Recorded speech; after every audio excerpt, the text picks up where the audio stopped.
कैसे हैं आप लोग। आई होप आप लोगों को क्वेश्चन सीरीज जो है वो समझ में आ रही होगी और आप लोगों के लिए आगामी एग्जाम में बहुत हेल्पफुल होगा। तो इसी क्रम में हम शुरू कर रहे हैं आज की क्लास भी। और आज आपका जो पहला क्वेश्चन है ये आपका है कि निम्नलिखित में से कौन प्रस्थान त्रय में सम्मिलित नहीं है। ये चीज याद रखेंगे बच्चों, जब भी आएगा प्रस्थान त्रय में कौन सा शामिल नहीं है, वेद त्रय में शामिल कौन सा नहीं है। तो इस तरह का क्वेश्चन बहुत ज्यादा एग्जाम में आता है, तो ध्यान देंगे वेद त्रय में आपका अथर्ववेद शामिल नहीं है, लेकिन यहाँ पे क्वेश्चन है कि प्रस्थान त्रय में कौन शामिल नहीं है।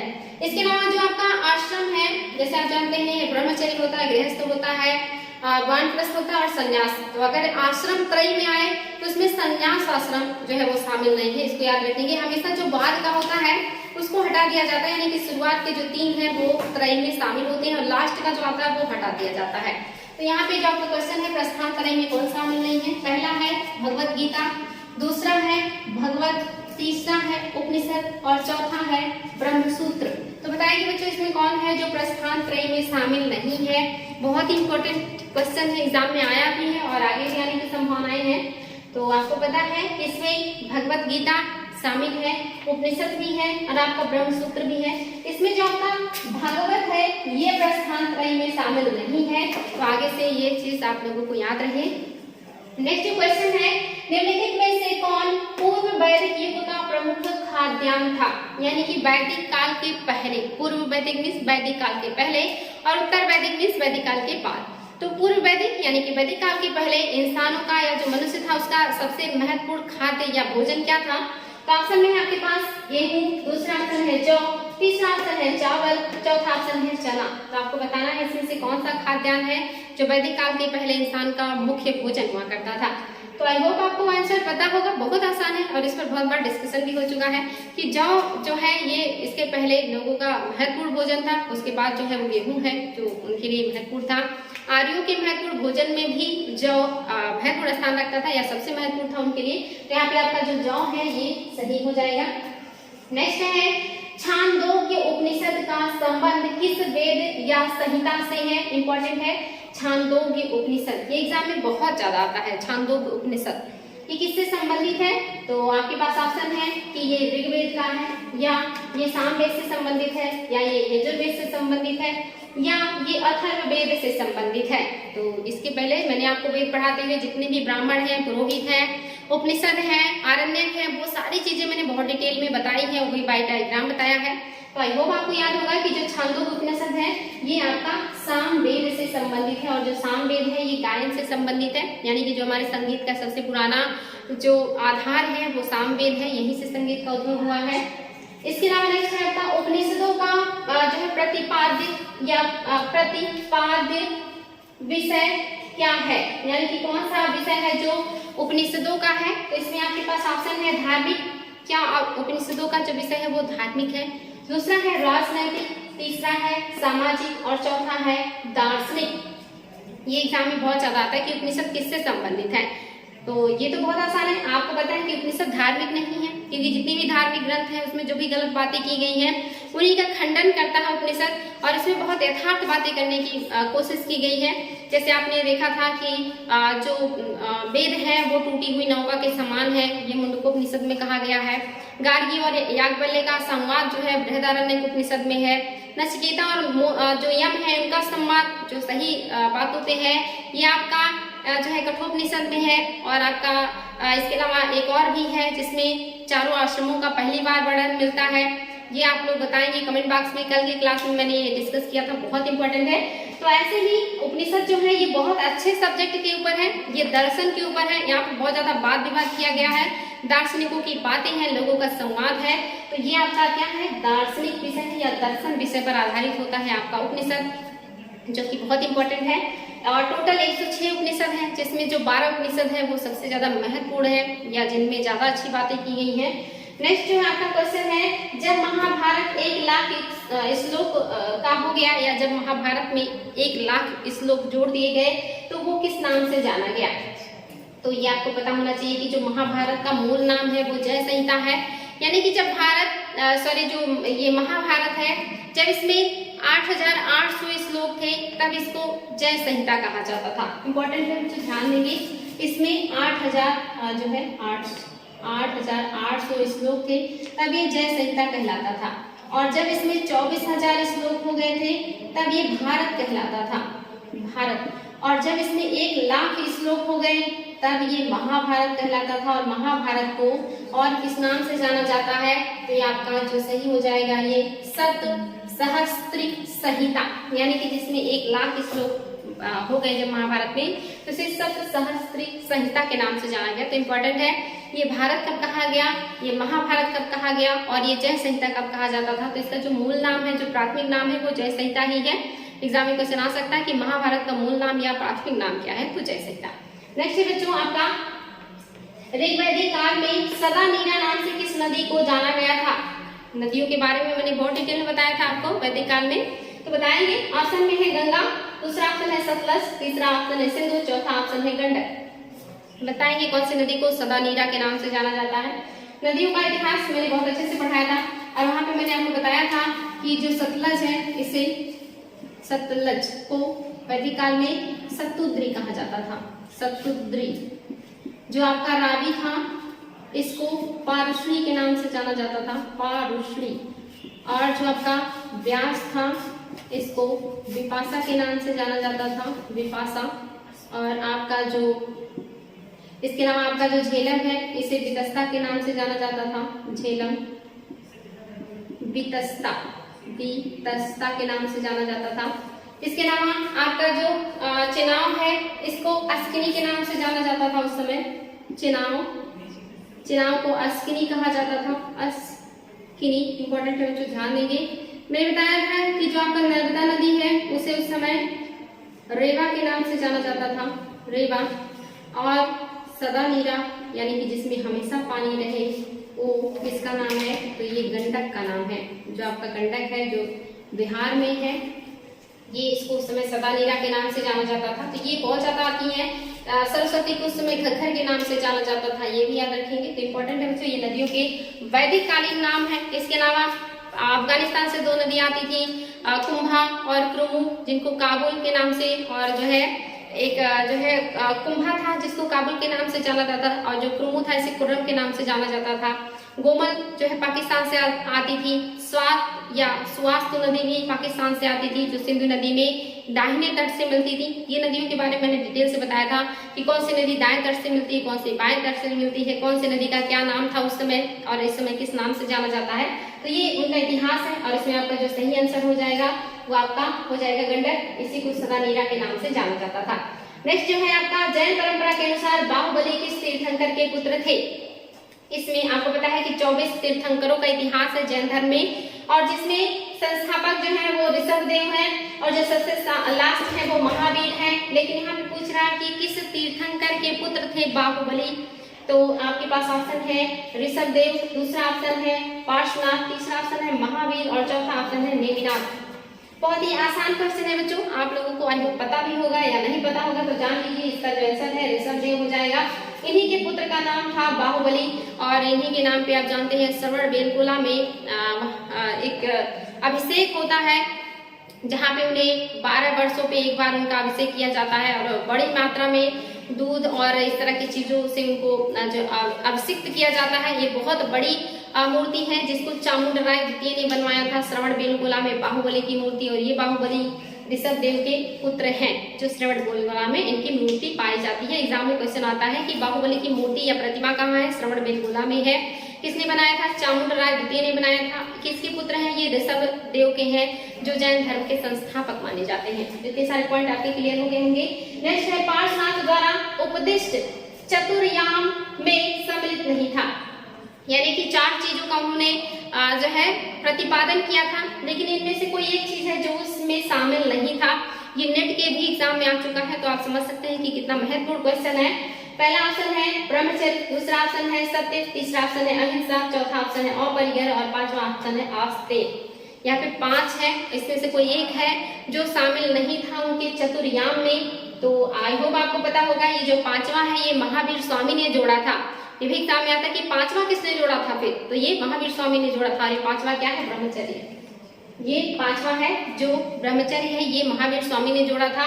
और ये सत्य, अहिंसा, अपरिग्रह और अस्तेय ये पार्श्वनाथ के द्वारा प्रतिपादित है, जिसमें महावीर स्वामी ने ब्रह्मचर्य को जोड़ दिया था। नेक्स्ट है महावीर के जीवन काल में जैन संघ का प्रथम विच्छेदक कौन था? महावीर जिंदा थे तभी किसने जैन धर्म में पहली बार विच्छेदन कर दिया या अलगाव करके अपना एक नया संप्रदाय चलाने का कोशिश किया था? कौन है वो व्यक्ति? ऑप्शन है जावाली, दूसरा है जामाली, तीसरा है जम्बल और पांचवा है आनंद। बताएंगे बच्चों कौन है ये? तो आपको पता होना चाहिए, मोस्टली जो घर के लोग होते हैं या जो अपने लोग होते हैं यही लोग जो है गलत करते हैं, या यही लोगों की वजह से जो संगठन है वो टूटता है। और जो उनके दामाद थे जिनका नाम जमाली था, इन्होंने ही सबसे पहले अपने आप को बुद्ध से भी श्रेष्ठ बनाने का कोशिश किया था, या जो जैन संघ है उसका अध्यक्ष बनाने का कोशिश किया और अपने आप को जैन धर्म से अलग कर लिया था। तो ये जो जमाली ऑप्शन है ये आपका सही हो जाएगा, जमाली। नेक्स्ट जो है अनेकांतवाद किस धर्म से संबंधित है? ये एग्जाम में बहुत बार आया है। अनेकांतवाद, स्यादवाद ये किस धर्म से संबंधित है? दोनों वर्ड याद रखेंगे। पहला है जैन धर्म, दूसरा है बौद्ध धर्म, तीसरा है आजीवक संप्रदाय और चौथा है सांख्य दर्शन। तो बताएंगे कि स्यादवाद या अनेकांतवाद, यानी कि अनेकांतवाद मीन्स कि जो ईश्वर है वो हर जगह व्याप्त है। स्यादवाद मीन्स कि शायद है या शायद नहीं है के बीच की बात करते हैं ये। तो ये जो बात करने वाले हैं ये कौन है? ये जैन है। जैन धर्म में ही स्यादवाद और अनेकांतवाद की बात की जाती है। नेक्स्ट जो है आपका पंच महाव्रत और त्रिरत्न किस धर्म से संबंधित है? ये त्रिरत्न का क्वेश्चन बहुत ज्यादा अपने आप में डिस्टर्ब करता है बच्चों का। शुद्ध रूप से जो त्रिरत्न है वो एक ही धर्म से संबंधित है, लेकिन इसको दोनों धर्म में उपयोग किया जाता है। पहला है हिंदू धर्म, दूसरा है बौद्ध, तीसरा है जैन, चौथा है आजीवक। तो बताएंगे बच्चों की पंच महाव्रत और त्रिरत्न किस धर्म से संबंधित है? और जो पंच महाव्रत है ये आपको बता दें, ये जो पांचों चीजों हैं इसी को पंच महाव्रत भी कहा जाता है। तो आपको पता चल गया होगा ये जैन धर्म से संबंधित है और जैन धर्म से ही संबंधित आपका त्रिरत्न भी है। और कभी कभी जब ये ऑप्शन में नहीं होता है तो बौद्ध धर्म भी सही हो जाता है। बुद्ध धम्म संघ, इसे बौद्ध धर्म का त्रिरत्न माना जाता है। और इसमें आपका सम्यक आचरण, सम्यक दर्शन, सम्यक आजीव ये सारी चीजें जो है ये जैन धर्म में आती हैं। तो शुद्ध रूप से जो त्रिरत्न की बात की गई है वो जैन धर्म में किया गया है और पंच महाव्रत की बात भी जैन धर्म में किया गया है। इंपॉर्टेंट है, ध्यान देंगे। आगे है जैन धर्म के सिद्धांतों के अनुकूल नहीं है। इनमें से कौन सा स्टेटमेंट है जो जैन धर्म के सिद्धांतों के अनुकूल नहीं है, यानी कि ये बात जैन धर्म में नहीं की गई है? पहला ऑप्शन है अहिंसा पर अत्यधिक बल। ये तो बिल्कुल सही है। जैन कहते हैं कि जो कीड़े मकोड़े हैं वो भी नहीं जो है नष्ट होने चाहिए, मुख पे कपड़ा बांध के चलिए, शौच भी करिए तो बहुत संयम से करिए, उससे भी जो है जीव मरते हैं। दूसरा है काया क्लेश से शरीर का अंत। क्या ये सही है? आपको पता है जैन धर्म में लोग जो है भूख प्यास या खाना पीना त्याग करके अपने आप को जो है खत्म करने का प्रयास करते हैं। इसमें आपने देखा था संथारा और संलेखना पद्धति, जिस पर कोर्ट में बहुत ज्यादा विवाद भी हुआ था। तो सही बात है, ये लोग बहुत ज्यादा काया क्लेश करके शरीर का अंत करते हैं, बहुत ज्यादा तकलीफ देते हैं अपने शरीर को। अपनी जो बुराइयां हैं, जो पाप को अंत करने के लिए अपने आप को अंतिम क्षण में ये बहुत तकलीफ देते हैं और इस तरह की बातें आप अक्सर देखते हैं, न्यूज में बनी रहती है। तीसरा है जन भाषा में प्रचार। ये भी सही है, इन्होंने साधारण भाषा का प्रयोग किया है। कहीं कहीं देता है कि ये अर्धमागधी में जो है बातें करते हैं, कहीं देता है प्राकृत में बातें करते हैं। तो जब भी एग्जाम में क्वेश्चन आए, अगर ऑप्शन में प्राकृत है तो प्राकृत सही होगा, ऑप्शन में प्राकृत नहीं है तो अर्धमागधी सही हो जाएगा, यानी कि मिली जुली भाषा का उपयोग करते हैं ताकि लोगों को समझ में आए। तो ये तीनों चीजें तो होगी। चौथा क्या है? ईश्वर पर द्वारा कैवल्य प्राप्ति। ऐसी बात नहीं की गई है जैन धर्म में कि आप ईश्वर की पूजा कीजिए और ईश्वर आपको मोक्ष की प्राप्ति करेंगे। यहाँ पे कहा जाता है कि आप खुद अपने आप को इतना बेहतर कीजिए, इतना बढ़िया काम कीजिए और ऐसे चीजों का अनुपालन कीजिए कि आपको मोक्ष की प्राप्ति हो जाए। तो यहाँ का जो डी ऑप्शन है ये नहीं होगा, जिसकी बात नहीं करता है जैन धर्म, बाकी के ऑप्शन सही है। नेक्स्ट है बुद्ध के जीवन से जुड़ी कौन सी घटना वैशाख पूर्णिमा को घटित नहीं हुई थी? ये भी बहुत इंपॉर्टेंट है। पहला है जन्म, दूसरा है गृह त्याग, तीसरा है ज्ञान की प्राप्ति, चौथा है निर्वाण। यानी कि क्या उनका जन्म वैशाख पूर्णिमा को हुआ था, या जब उन्होंने घर को छोड़ा तो वैशाख पूर्णिमा का दिन था, या जब उन्हें ज्ञान की प्राप्ति हुई, संबोधि की प्राप्ति हुई, जब वो बुद्ध कहलाए तो क्या वो बुद्ध पूर्णिमा का दिन था या वैशाख पूर्णिमा का दिन था। और निर्वाण यानी कि जब उन्होंने मोक्ष की प्राप्ति की और वो इस दुनिया से जो है अपने आप को विदा किए, जिसको महापरिनिर्वाण भी कहा जाता है, जो कुशीनगर में हुआ था। तो बताएंगे बच्चों इसमें से कौन सा घटना है जो बुद्ध या वैशाख पूर्णिमा को नहीं हुआ था? तो आपको पता होना चाहिए जो गृह त्याग है ये वैशाख पूर्णिमा को नहीं हुआ है। बाकी जन्म, मृत्यु और ज्ञान की प्राप्ति भगवान बुद्ध को वैशाख पूर्णिमा के दिन हुआ है, जिसको बुद्ध पूर्णिमा भी कहते हैं लोग। नेक्स्ट है शाक्य मुनि के नाम से किसे जाना गया? इसमें से कौन से महान व्यक्ति हैं जिन्हें शाक्य मुनि भी कहा जाता है? पहले है बुद्ध, दूसरे हैं महावीर स्वामी, तीसरे हैं पार्श्वनाथ और चौथे हैं मैत्रेय। ये तो बहुत ही आसान है। महात्मा बुद्ध को ही शाक्य मुनि के नाम से जाना जाता है, यानी कि जितने भी विद्वान लोग हैं, ऐसे लोगों के जो मुनि हो, जो उनसे भी श्रेष्ठ हो, वो शाक्य मुनि है। और वो कौन है? भगवान बुद्ध हैं। नेक्स्ट है महावीर स्वामी ने किस भाषा में उपदेश दिया था? मैंने अभी आपको डिटेल में बताया भी है। ऑप्शन में यहाँ पे आप देखेंगे अर्धमागधी, सौरसैनी, संस्कृत और पाली ये दिया है। मैंने कहा था ऑप्शन में अगर पाली हो तो पाली सही अगर प्राकृत हो तो प्राकृत सही करेंगे, प्राकृत नहीं है तो आप अर्धमागधी को सही करेंगे। ये उनका जो है स्पीच देने का माध्यम था। पाली जो है भगवान बुद्ध का है। संस्कृत हमारी प्राचीन वाणी है, वैदिक काल में लोग इस तरह की भाषा का उपयोग करते थे। और सौरसैनी जो है हिंदी का ही एक अपभ्रंश भाषा है, तो ये नहीं होगा। नेक्स्ट है आपका चतुर्थ बौद्ध संगीत किसके शासनकाल में हुआ और अध्यक्षता किसने की थी? इंपॉर्टेंट है। 4 बौद्ध संगीतियां हुई हैं, 4 अलग अलग शासकों के शासनकाल में हुई हैं, 4 अलग अलग प्लेस पे हुई हैं और 4 अलग अलग लोगों के द्वारा इसकी अध्यक्षता की गई है, जो कि एग्जाम में बहुत ज्यादा आता है। तो आपको पता होना चाहिए कि जो चतुर्थ बौद्ध संगीति है वो कहाँ हुआ और किसके शासनकाल में? तो पहला है कनिष्क के शासनकाल में हुआ और उसके जो अध्यक्ष थे वसुमित्र थे। दूसरा है अशोक के शासनकाल में हुआ, अध्यक्ष मोगल किससे थे। तीसरा है कनिष्क के शासनकाल में हुआ, पाटलिपुत्र में हुआ और चौथा है इनमें से कोई नहीं। तो आपको बताना है बच्चों कि चतुर्थ बौद्ध संगीति कहाँ हुआ या किसके शासनकाल में हुआ और अध्यक्ष कौन थे? तो इसका आंसर तो बहुत आसान है, ये आपका कनिष्क का शासनकाल था। कनिष्क, कश्मीर, कुंडलवन, यानी कि कनिष्क के शासनकाल में हुआ, कश्मीर में हुआ और कुंडलवन में हुआ था। अध्यक्षता जो है वो वसुमित्र ने किया था और ये ऐसा मतलब जो है सम्मेलन था जिसमें उपाध्यक्ष भी थे और जो उपाध्यक्ष थे वो अश्वघोष थे। और इसी में हीनयान और महायान में बट गया था बौद्ध धर्म, बहुत ज्यादा मतभेद हो गया था और कनिष्क खुद महायान शाखा को मानने वाले थे। ये सारी चीजें क्लास में मैंने बहुत डिटेल में पढ़ाई है, उसको देखिएगा। इसके अलावा इसके जो पहले की समितियां हैं वो कहाँ पे हुई हैं, कौन से राजा हैं, कौन से अध्यक्ष हैं और उन समितियों में कौन कौन सी खास बातें हुई, ये सारी डिटेल आपको क्लास में मिलेगी, उसको देखिएगा। नेक्स्ट है आपका प्रथम जैन सभा आयोजन कहाँ हुआ और इसके अध्यक्ष कौन थे? यानी कि यहाँ पे आपने देखा था कि बौद्ध संगीत, यहाँ पे जैन सभा है, यानी कि जो जैनी है उन्होंने भी सभाएं की थी, उसकी भी अध्यक्षता की गई थी। तो पहला ऑप्शन है वैशाली में हुई, स्कूल भद्र ने अध्यक्षता की थी। दूसरा है वल्लभी में हुआ और क्षमा श्रमण ने अध्यक्षता की। तीसरा है पाटलिपुत्र में हुआ और स्कूल भद्र ने उसकी अध्यक्षता की और चौथा है राजगिरी में हुआ और भद्रबाहु ने उसकी अध्यक्षता की थी। तो बताएंगे बच्चों कि कौन सा ऑप्शन सही है? जैन संगीति 2 हुई है और जो आपका पहला है ये पाटलिपुत्र में हुआ है और अध्यक्षता स्कूल भद्र ने किया है और जो दूसरा हुआ ये वल्लभी में हुआ था, इसकी अध्यक्षता क्षमा श्रमण ने किया था। तो ये दोनों चीजें याद रखेंगे, बहुत इंपॉर्टेंट है। नेक्स्ट है बौद्ध धर्म को स्वीकार करने वाली प्रथम महिला कौन थी? आपको पता है भगवान बुद्ध इस बात के बिल्कुल भी राजी नहीं थे इस बात के लिए कि जो महिलाएं हैं वो बौद्ध संघ में शामिल हो या जो महिलाएं वो भी बौद्ध भिक्षु के रूप में आए। वो ज्यादातर जो है चाहते थे कि जो भी भिक्षु हो वो सिर्फ पुरुषों, उसमें महिलाओं को शामिल नहीं करना चाहते थे। लेकिन जो उनके सबसे प्रिय शिष्य है आनंद, उनके बहुत ज्यादा आग्रह करने पर भगवान बुद्ध इस बात के लिए एग्री होते हैं कि ठीक है महिलाओं को भी जो है अधिकार होगा भिक्षुणी बनने का।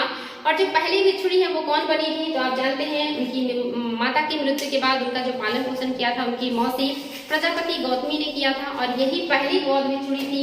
इन्हें को ही सबसे पहले बौद्ध में शामिल किया गया था या संघ में शामिल किया गया था। और यही पे स्टेटमेंट दिया था भगवान बुद्ध ने कि अगर बौद्ध भिक्षुणी शामिल नहीं होती, बौद्ध धर्म में महिलाएं शामिल नहीं होती तो ये धर्म 1000 साल चलता। चूंकि महिलाएं अब शामिल हो रही हैं संघ में तो ये जो बौद्ध धर्म है ये सिर्फ 500 सालों तक चलेगा। ये स्टेटमेंट यहाँ पे महात्मा बुद्ध ने दिया था और इसके बारे में मैंने और भी अच्छी अच्छी बातें बताई हैं, क्लास में देखिएगा उसको। नेक्स्ट है बच्चों, किस स्थान की यात्रा बुद्ध ने नहीं किया था? इनमें से ऐसा कोई ऐसा प्लेस है जहाँ पे भगवान बुद्ध कभी नहीं गए? तो आपको बताना है कि वो कौन सा प्लेस है। ऑप्शन में है वैशाली, दूसरा ऑप्शन है कपिलवस्तु, तीसरा ऑप्शन है कौशाम्बी और चौथा ऑप्शन है उज्जैनी। तो बताएंगे बच्चों इसमें से कौन सा प्लेस है जहाँ महात्मा बुद्ध कभी नहीं गए?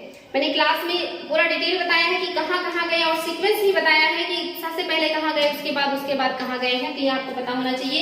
इसमें आपका जो उज्जैनी है ये सही ऑप्शन है, यहाँ पे भगवान बुद्ध कभी नहीं गए हैं। बाकी के जो प्लेस हैं वहां पे महात्मा बुद्ध ने अपना जो है जाने का काम किया है। नेक्स्ट है, निम्न में से किसे थेरवाद या स्थविरवाद कहते हैं, यानी कि इसमें से कोई एक यान है जिसे और नामों से जाना जाता है और इसको थेरवाद और स्थविरवाद के नाम से भी जाना जाता है। बहुत ही इंपॉर्टेंट है। पहला है हीनयान, दूसरा है महायान, तीसरा है वज्रयान, चौथा है तंत्रयान। ये भी मैंने बहुत डिटेल में बताया है। हीनयानी महायानी में क्या अंतर है और वज्रयानियों में क्या अंतर है, तंत्रयानियों में क्या अंतर है, ये सब बताया मैंने। और इनका प्रचार प्रसार भी पूरे विश्व में किन क्षेत्रों में हुआ है ये भी बताया है। तो क्लास देखिएगा बच्चों, यहाँ हम सिर्फ क्वेश्चन को डिस्कस कर रहे हैं।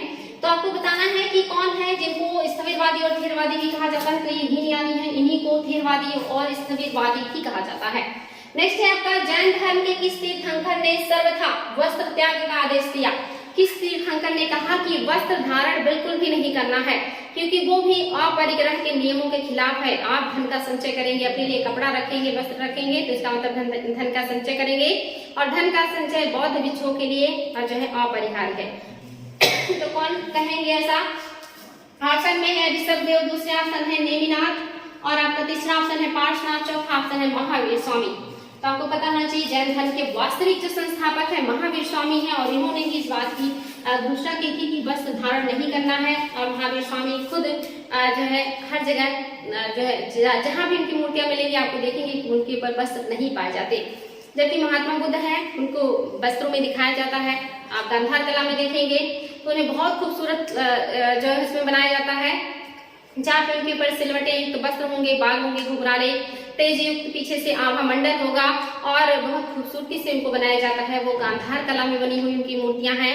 और जहाँ पे आप देखेंगे कि बहुत शांत मुद्रा में बहुत सिंपल साधारण मूर्तियां मिले, तो वो समझ जाइएगा कि वो आपका मथुरा कला में बनी हुई मूर्तियां हैं भगवान बुद्ध की। ये सारी चीजें मैंने बताई बच्चों। कलाओं में कैसे आप डिफरेंसेस कर सकते हैं, कौन सा क्षेत्र है, क्या विशेषताएं हैं, सबकी सब क्लास में है, आप उसको देखिएगा। तो यहाँ पे आप महावीर स्वामी है जिन्होंने कहा कि वस्त्र धारण नहीं करना है। नेक्स्ट है, निम्नलिखित में से किस अभिलेख में गौतम बुद्ध के शारीरिक अवशेष पर जो है अवशेष है या शारीरिक अवशेष पाए गए हैं, इस बात का उल्लेख है। तो बताना है कि कौन सा है इसमें से अभिलेख। महास्थान अभिलेख, दूसरा है पिपराहवा अभिलेख, तीसरा है लुम्बिनी अभिलेख, चौथा है सारनाथ अभिलेख। कोई ऐसा अभिलेख है जहाँ पे इस बात का जिक्र किया गया है कि महात्मा बुद्ध का वहाँ पे शारीरिक अवशेष है? तो बताना है बच्चों अभिलेख क्या होता है। बता चुकी हूँ कि जितने भी ठोस सतह पे लिखी हुई चीजें होती हैं, अक्षर होते हैं, वो अभिलेख होंगे, चाहे वो पत्थर पे हो, चाहे वो सिक्कों पर हो, या फिर वो गहनों पर हो, बस वो सतह ठोस होनी चाहिए, वो अभिलेख होगा। तो कौन सा अभिलेख है? तो आपका जो अभिलेख है ये पिपराहवा का अभिलेख है। यहाँ पे उल्लेख मिलता है कि भगवान बुद्ध का जो शारीरिक अवशेष है वो पाया गया है। नेक्स्ट है, बुद्ध के द्वारा बताए गए मध्य मार्ग का क्या अभिप्राय है, यानी कि इसमें से कोई ऐसा स्टेटमेंट है जो भगवान बुद्ध के मध्यम मार्ग का विश्लेषण करता है या मध्यम मार्ग की व्याख्या करता है। पहला ऑप्शन है दुख और दुख के बीच का मार्ग। क्या मध्यम मार्ग दुख और दुख के बीच का मार्ग होता है? दूसरा, आत्मा और परमात्मा के बीच का जो भाग होगा वो मध्यम मार्ग होगा। तीसरा है स्वर्ग प्राप्ति का भाग, वो मध्यम मार्ग होगा। चौथा है ना अधिक और ना कम भोग, मतलब यानी कि ना तो अधिक करना ना तो कम भोग करना, ये क्या है आपका मध्यम मार्ग है। क्या ये सही है कि ना अधिक ना कम की बात करना ये मध्यम मार्ग है? तो आपको पता है मध्यम मार्ग में यही होता है, ना तो बहुत ज्यादा और ना ही बहुत कम, बीच का रास्ता। यानी कि एक ना तो भूखे रह के जान देना है और ना ही बहुत ज्यादा खा के मोटा हो जाना है। तो यानी कि बीच का रास्ता कि काम चलने भर का खाइए और जीवित रहिए और अच्छे काम करिए। तो आपका जो ऑप्शन है ये सही हो जाएगा, ना अधिक कम भोग, ना अधिक जो है काया क्लेश, बहुत ज्यादा नहीं बहुत कम भी नहीं। नेक्स्ट है सत्य कथन को चुनिए। इसमें से कोई एक कथन है जो सत्य है, बाकी ये असत्य है। तो आपको बताना है कौन सा सत्य है। पहला है बुद्ध और महावीर दोनों ही परमात्मा के अस्तित्व में विश्वास करते थे। ये इस तरह के क्वेश्चन बहुत ज्यादा एग्जाम में आते हैं, कंफ्यूज नहीं होना है। दूसरा है बुद्ध और महावीर दोनों ही आत्मा के अस्तित्व में विश्वास करते थे। तीसरा है बुद्ध और महावीर दोनों ही पूजा अर्चना के पक्षधर थे। और चौथा है बुद्ध और महावीर दोनों ही कर्मवाद के समर्थक थे।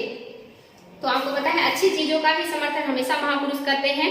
तो आपका जो चौथा ऑप्शन है ये सही हो जाएगा कि जो बुद्ध है और महावीर स्वामी है ये कर्मवाद में विश्वास करते हैं कि जैसा आप काम करेंगे वैसा ही आपको फल मिलेगा, अच्छा कर्म करेंगे तो अच्छा फल मिलेगा। लेकिन ये परमात्मा में भगवान बुद्ध या बौद्ध धर्म विश्वास नहीं करता, लेकिन जैन धर्म विश्वास करता है। दोनों को कह दिया इसलिए गलत है। आत्मा में जैन धर्म विश्वास करता है लेकिन बौद्ध धर्म विश्वास नहीं करता, इसलिए ये स्टेटमेंट भी गलत है। और दोनों लोग पूजा अर्चना के पक्षधर हैं, बिल्कुल भी नहीं। दोनों लोग विरोध करते हैं पूजा अर्चना का, बिल्कुल साधारण उपदेश देना और साधारण जीवन जीने में विश्वास करते हैं। इसलिए आपके ये तीनों स्टेटमेंट जो है वो गलत है, लेकिन चौथा जो है ये सही है। नेक्स्ट है आपका बौद्ध संघ के आचरण के नियमों का संकलन किस ग्रंथ में है। ये बहुत ज्यादा एग्जाम में आता है कि कौन सा वो ग्रंथ है जिसमें बौद्ध संघ के नियमों का या आचरण से संबंधित विधि विधान का वर्णन मिलता है। तो ऑप्शन में आपके पास विनय पिटक, दूसरा ऑप्शन है सुत्त पिटक, तीसरा है अभिधम्म पिटक और चौथा है अंगुत्तर निकाय। तो आई होप बच्चों इसको आप लोगों ने क्लास में देखा होगा। क्लास में मैंने बहुत बढ़िया से बताया था कि कौन सा वो मतलब ग्रंथ है जिसमें नियम कानून बताए गए हैं। और अगर जो लोग हैं वो अगर वर्षा काल के बाद जब भी बाहर निकलते हैं तो उन्हें कौन सा जाकर के प्रतिज्ञा लेनी पड़ती है, और जब वो बाकी टाइम जब घूम करके आते हैं तो कौन सी प्रतिज्ञा लेते हैं या कौन सा उनके लिए व्रत होता है, ये सारी चीजें मैंने बताई हैं। तो ये आपको पता होना चाहिए कि इसमें जो आपका विनय पिटक है इसी में बौद्ध भिक्षुओं के लिए आचरण और नियम बनाए गए हैं। और यहाँ पे मैंने आपको बताया था कि पतिमोक्ष नामक एक जो है वहां पे लोगों का टेस्ट लिया जाता है, या वहां पे वो जाकर के अपना जो है प्रूव करते हैं कि हमें जो भी गलतियां हुई है उसके लिए क्षमा याचना करते हैं, या गलतियों को अपने स्वीकार करते हैं, स्वीकारोक्ति करते हैं। तो ये सारी चीजें मैंने आपको बहुत अच्छे से बताई है। पवरन संस्कार और पतिमोक्ष संस्कार, ये दोनों संस्कार जो है बौद्ध भिक्षुओं के गलतियों की स्वीकारोक्ति के लिए किया जाता है, और इस सब का जो उल्लेख है ये आपका विनय पिटक में है। नेक्स्ट है बुद्ध के पूर्ववर्ती जन्मों का उल्लेख कहाँ मिलता है तथा बौद्ध धर्म ग्रंथों के महान टीकाकार कौन थे। यहाँ पे दो क्वेश्चन है कि कौन सा वो ग्रंथ है जिसमें भगवान बुद्ध के पूर्व जन्मों का जो है उल्लेख मिलता है, और कौन से वो व्यक्ति हैं जिन्होंने बौद्ध धर्म के ऊपर महान या बौद्ध ग्रंथों के ऊपर महान टीकाकार हैं या बहुत सारी टीकाएं टिप्पणी लिखी हैं। तो ऑप्शन में आपके पास जो है जीविका, और जो मतलब टीकाकार है वो वसुमित्र है, दूसरा है जातक, और जो मतलब टीकाकार है वो अश्वघोष है, और तीसरा है विनय पिटक, और जो टीकाकार है बुद्धघोष है, और चौथा है जातक, और जो टीकाकार है वो बुद्धघोष है। तो बताएंगे बच्चों क्या है। तो जातक का आप लोगों को याद होगा, जातक कथा मीन्स कि भगवान बुद्ध के पूर्व जन्मों की या भगवान बुद्ध के 500 पूर्व जन्मों की कहानियां हैं जो जातक कथाएं हैं। लेकिन ये जो आपके टीकाकार है ये आपको शायद नहीं पता हो, तो ये बुद्धघोष है। आपका ऑप्शन नंबर डी सही हो जाएगा, जातक और बुद्धघोष। नेक्स्ट है आपका निम्न में से कौन बौद्ध शिक्षा का केंद्र नहीं था। इनमें से कोई ऐसा केंद्र है जो बौद्ध शिक्षा का केंद्र नहीं था। ऑप्शन में है नालंदा, दूसरा ऑप्शन है तक्षशिला, तीसरा ऑप्शन है वल्लभी और चौथा ऑप्शन है विक्रमशिला। तो बताएंगे बच्चों इसमें से कौन सा है जो बौद्ध शिक्षा का केंद्र नहीं था। बहुत आसान है, कॉमन सेंस का क्वेश्चन है, नहीं भी पता है तो दिमाग लगा के सही कर सकते हैं कि कौन सा केंद्र हो सकता है जहाँ पे बौद्ध शिक्षा नहीं ली जाती थी, यानी कि वो बौद्ध धर्म के पहले का होगा। तो ये बहुत ही आसान क्वेश्चन है। ये आपको पता है कि जब यहाँ पे तक्षशिला है, ये विश्व का पहला विश्वविद्यालय, ये मौर्य काल से संबंधित है, तब बौद्ध धर्म का विकास भी नहीं हुआ था, या बौद्ध धर्म विकास तो किया भी लेकिन इन क्षेत्रों में बौद्ध धर्म का विकास नहीं हुआ था, कई क्षेत्रों तक नहीं पहुंचा था। तो तक्षशिला में आपने देखा था कौटिल्य ने भी पढ़ा है, जीवक ने भी पढ़ा है, वहां पर पाणिनि ने भी पढ़ा है, और वहां पे आपने देखा था चंद्रगुप्त मौर्य ने भी पढ़ा है, और वहां के आचार्य भी बाद में जो है वो चाणक्य बन जाते हैं। तो जो आपका तक्षशिला है ये बौद्ध शिक्षा का केंद्र नहीं था। नालंदा सबसे बड़ा बौद्ध शिक्षा का केंद्र था, और विक्रमशिला भी, वल्लभी जो आपके गुजरात में ये भी बौद्ध शिक्षा का केंद्र था, ये आपका नहीं होगा। नेक्स्ट है निम्नलिखित को क्रम में लिखिए, यानी कि ये जो यहाँ पे महान व्यक्तियों के नाम हैं इनको आपको क्रम में करना है, सबसे पहले उसके बाद उसके बाद। तो पहले है पार्श्वनाथ, दूसरे हैं बुद्ध, तीसरे हैं महावीर और चौथे हैं भद्रबाहु।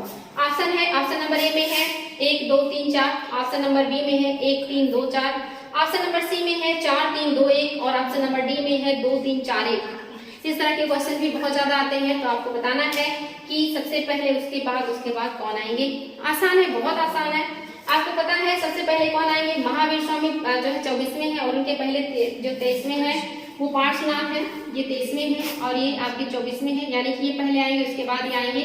और बुद्ध इसके बाद के, यानी कि महावीर स्वामी के बाद के हैं, तो इनके बाद बुद्ध आएंगे, यानी कि सबसे पहले क्या होगा, पहला, तीसरा, दूसरा, और उसके बाद आपका चौथा, क्योंकि भद्रबाहु जो है ये और भी बाद में आते हैं, भगवान बुद्ध के बाद आते हैं। स्थूल भद्र और भद्रबाहु जब हीनयान और महायान में बढ़ जाता है, हीनयान और महायान में बढ़ जाता है, तो ये आपका यहाँ पे इस तरह से हो जाता है। तो आपको पता होना चाहिए सही आंसर क्या हो जाएगा, सबसे पहले पांचवा महावीर स्वामी बुद्ध और फिर आपका भद्रबाहु। तो ये ऑप्शन में कहाँ है आपके 1, 3, 2, 4, ये आपका सही आंसर हो जाएगा। नेक्स्ट है आपके भागवत धर्म के संस्थापक कौन थे? ऑप्शन में है राम, दूसरा ऑप्शन है कृष्ण, तीसरा ऑप्शन है शंकराचार्य और चौथा ऑप्शन है वेद व्यास। ये तो बहुत आसान है। जो भागवत धर्म है या जिनको भगवत के नाम से जाना जाता है या जो संबंधित है कृष्ण, ये तो आसानी से आप लोग जान गए होंगे। नेक्स्ट जो है आपका शैव धर्म के शिव और शक्ति के सम्मिलित रूप अर्धनारीश्वर जिसको कहा गया, ये संकल्पना किस युग में आई? यानी कि अर्धनारीश्वर जिसमें आधा शिव और आधा पार्वती या शक्ति की संकल्पना की गई और अर्धनारीश्वर का जो संकल्पना है ये किस काल में आया है? ऑप्शन में है गुप्त, दूसरा ऑप्शन है राष्ट्रकूट काल, तीसरा ऑप्शन है चोल और चौथा है सातवाहन। ये सारे काल बहुत इंपॉर्टेंट है, लेकिन वो कौन सा काल है जहाँ पे अर्धनारीश्वर की संकल्पना की गई थी? तो आपका गुप्त काल। गुप्त काल इन सारे क्षेत्रों के लिए बहुत ही ज्यादा फेमस है। इस तरह की मूर्तियां इसी काल में बनाई जाने लगी थी। नेक्स्ट है विष्णु और शिव के संयुक्त विग्रह की संज्ञा क्या है? यानी कि जब दोनों लोगों को अलग किया जाए तो शिव और जो स्वामी शिव हैं और विष्णु हैं, इन दोनों को संयुक्त करके अलग किया जाए तो क्या कहलाएंगे? या इन दोनों को संयुक्त कर दिया जाए तो क्या कहलाएंगे? विष्णु और शिव। ये नेट में आया हुआ क्वेश्चन है। पहला है हरिहर, दूसरा ऑप्शन है महेश्वर, तीसरा ऑप्शन है अर्धनारीश्वर और चौथा है विष्णु लोकेश्वर। तो आई होप आपको नाम से ही पता चल रहा होगा, हरि और हर। तो हरि और हर यहाँ पे है। हरि जो है विष्णु को कहा जाता है और हर हर महादेव से शिव होता है। तो आपका जो हरि और हर है यही संयुक्त रूप है विष्णु और शिव का।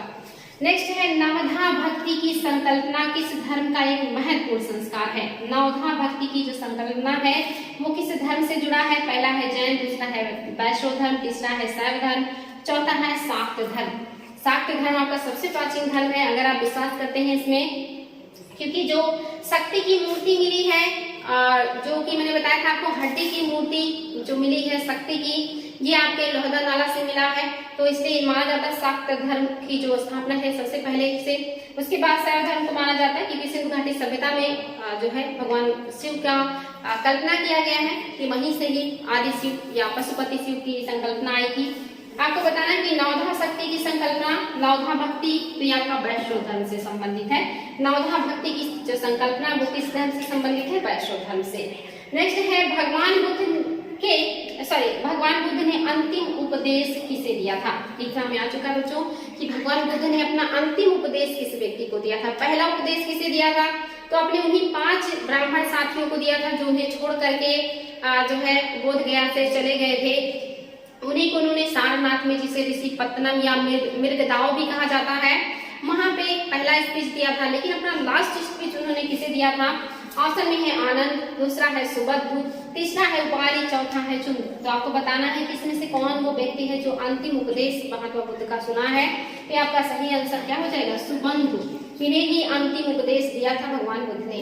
नेक्स्ट है, और जो ये चुंद है इन्हीं के हाथों का भोजन करने के बाद इनकी मृत्यु हुई थी, याद रखेंगे। बुद्ध ने सर्वाधिक समय या वर्षावास कहाँ पे बिताया था? मैंने बताया था कि जो बौद्ध होते थे ये लोग जो है वर्षावास में कहीं नहीं जाते थे, वर्षा के मौसम में कहीं नहीं जाते थे। इनके लिए जितने भी राजा होते थे, जितने भी व्यापारी होते थे, ये बौद्ध विहारों की स्थापना करते थे जहाँ पर बौद्ध भिक्षु निवास करते थे। और वहाँ पे जो भी टाइम बिताते थे उसमें अगर कोई गलती होती थी तो पवरन संस्कार में अपने गलतियों की स्वीकारोक्ति करते थे। और वर्षावास के बाद जब ये बाकी महीने घूमते थे और घूमने के बाद जब वर्षावास में आते थे तो बाकी महीनों में की गई गलतियों का जो स्वीकारोक्ति है वो पतिमुख में करते थे। ये सारी चीजें बताई मैंने आप लोगों को। तो बताना है बच्चों कि कहाँ पे सबसे ज्यादा समय बिताया था बुद्ध ने? कौशल में, कौशाम्बी में, श्रावस्ती में या कपिलवस्तु में? तो ये कौन सा प्लेस है जहाँ पे उन्होंने सबसे ज्यादा समय बिताया या सबसे ज्यादा वर्षावास बिताया था अपना? इंपॉर्टेंट है आपका जो श्रावस्ती है ये आपका सही हो जाएगा। कौशल में ही उन्होंने महाप्रजापति गौतमी को बौद्ध भिक्षु में शामिल किया था, तो कौशल इंपॉर्टेंट है। और श्रावस्ती में इन्होंने सबसे ज्यादा समय बिताया, सबसे ज्यादा यहीं पर उन्होंने स्पीच भी दिया था और सबसे ज्यादा जो बौद्ध धर्म का प्रचार है वो भी श्रावस्ती में ही हुआ था। ये ज्यादा इंपॉर्टेंट है। नेक्स्ट है, भावी बुद्ध किसे कहा गया है जिनका प्रादुर्भाव भी दुनिया में होना बाकी है? कौन है वो जिन्हें कहा गया कि जब दुनिया में बहुत ज्यादा पाप पड़ेगा तो भावी जो बुद्ध है वो उनका जन्म होगा और वो ऐसे टाइम में लोगों को मोक्ष की प्राप्ति कराएंगे, दुनिया को इस तकलीफ से बाहर निकालेंगे? वो कौन से हैं? मैत्रेय है या सुबद्धु है या पार्श्वनाथ है या भद्रबाहु है? बहुत आसान है, ऐसा ऑप्शन है कि आप इसको एलिमिनेट करके सही ऑप्शन के पास पहुंच सकते हैं। तो आपको पता है कि सुबह को अंतिम उपदेश दिए थे तो वो तो आ चुके हैं, पार्श्वनाथ तो पहले से पता है, और भद्रबाहु आप जानते ही, एक ही व्यक्ति ऐसा नाम जो अभी तक जिनका प्रादुर्भाव नहीं हुआ है दुनिया में, वो मैत्रेय है। इन्हीं को भावी बुद्ध कहा जाता है, जिनका जन्म अभी बाकी है। और इनको आप देखेंगे कि हिंदू धर्म में जो पंडित वर्ग है वो क्या करते हैं, इनको कहते हैं ये भगवान विष्णु के जो है 10वें अवतार होंगे जो मैत्रेय होंगे, यानी कि ये मतलब हिंदू धर्म से भी जुड़ा हुआ है और बौद्ध धर्म से भी जुड़ा हुआ है। और भगवान बुद्ध को 9वां अवतार मानते हैं हिंदू धर्म के लोग, और कहते हैं जो है विष्णु के 9वें अवतार है बुद्ध।